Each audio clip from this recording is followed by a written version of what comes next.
Here are 5 tips to go from this to this and this.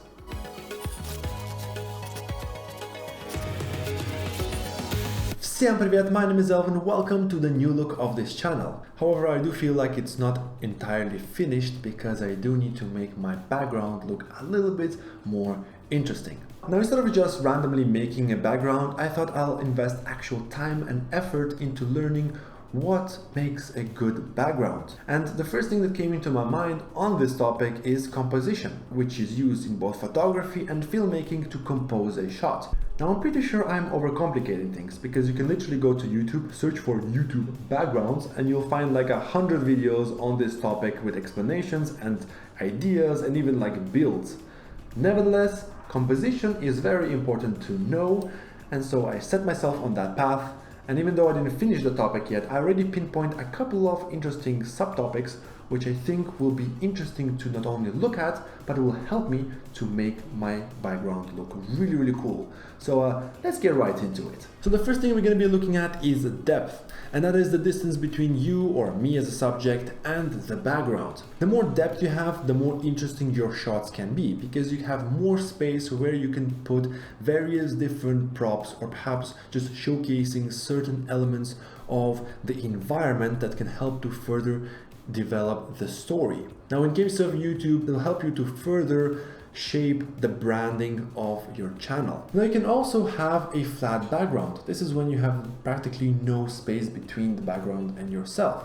And this is not necessarily a bad thing. It just has a completely different use in filmmaking. It is more associated with giving your character a more lonely feeling and being more detached from the outside world. However, I believe that in YouTube the story is a little bit different, and having something very flat and perhaps solid color can still be a very effective way, especially for channels that are purely based on teaching something. This way you're avoiding distraction from anything whatsoever and your focus is solely on the teacher. Now, in my case, I'm gonna go for depth, so let's figure this one out. Now that is the perfect amount of depth. Whoa! So that settles it. Positioning the camera to look straight at the corner definitely creates the biggest amounts of depth between myself and both of these walls. God, why are you so squeaky? I mean, just listen to this. Seriously, IKEA chairs. I'm pretty sure I can make a beat using this sound. It's so loud. God. Anyways, moving on. Next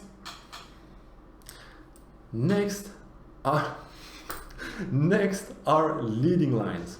These are lines within your composition that guide the audience's view towards a subject or an object, or essentially whatever you want to show, or the most important part of your image or your video. This applies to YouTube as well. Having some kind of lines or items that can guide the audience's view towards, in this case, my pretty face, that would definitely be a plus. In my case, I'm looking at the screen and I can definitely see that just the fact that I'm sitting in front of a corner, I have both of these walls that are kind of moving inwards and they're directing the eyesight directly to me.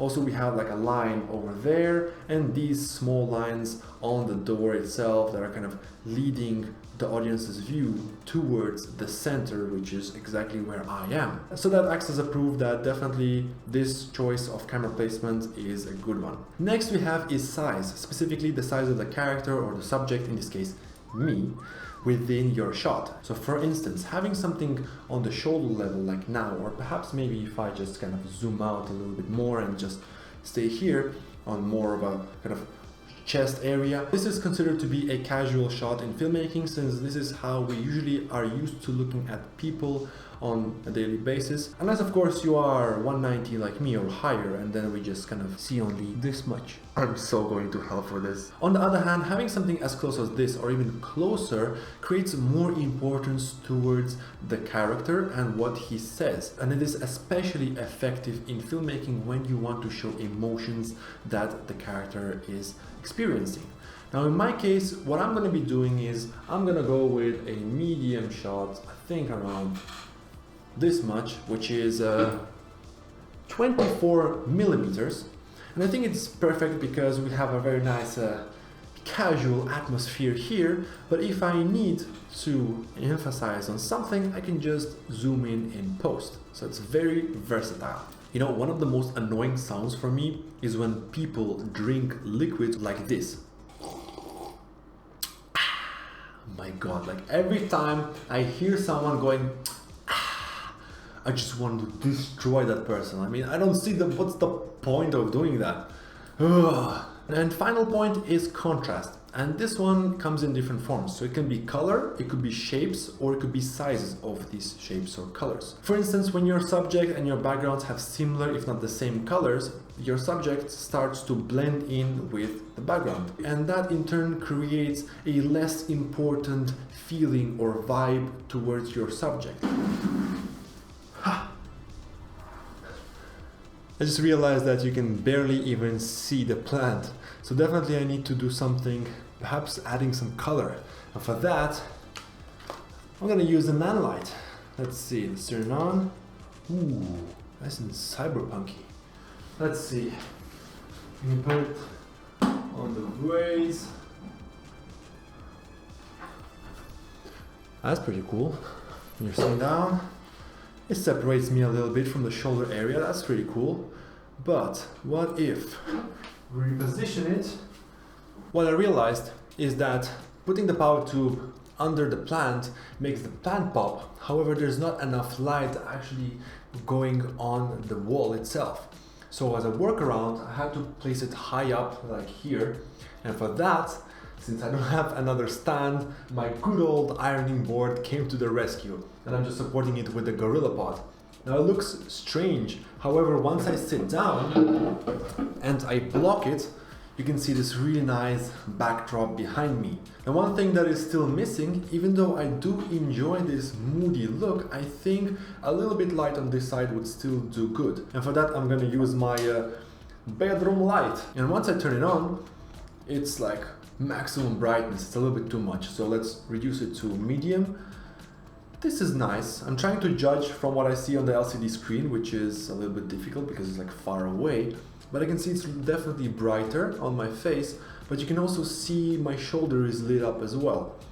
However, if I do it one more less, well, it's definitely darker. However, it's not so noticeable in my shoulder area, but you still have a little bit of light on my face. By the way, I haven't studied lighting, so I'm purely basing myself on what I can see and the visual aspect of it. It looks actually pretty cool. Now, in terms of props, I just have my plant. That's pretty much it. I don't even have a shelf where I can showcase some items. And in terms of items, I don't have much film gear which would fit perfectly with the branding because, well, first of all, I'm a beginner, I don't have much. And second of all, I practice a minimalistic life and attitude towards owning things. So I prefer to own only things that I'm sure I'm going to be using at this moment. And then when time comes, then I will of course upgrade my gear depending on my needs. However, the only thing I could do is to maybe use my artistic skills to draw something there, or maybe there. There you go, now I'm a professional certified YouTuber. But I'm no longer playing games, this is serious business. So there we go, a couple of composition techniques or concepts really helped to transform my studio and the look of my channel. I'm super excited about it. Like, I've never imagined that my channel would develop in such a way. I mean, honestly, I still have no idea what I'm doing, but I really love how everything is transforming. This whole thing definitely signifies a big change in my channel, and I'm excited to see where all of this is gonna lead. And as always, thank you for watching. I hope you enjoyed it. Do consider dropping a like. It really helps to support the channel and the algorithm. And do consider subscribing if you enjoyed this type of content. Here I post everything to do with my journey of learning filmmaking and all the tips and tricks that I pick up as I go.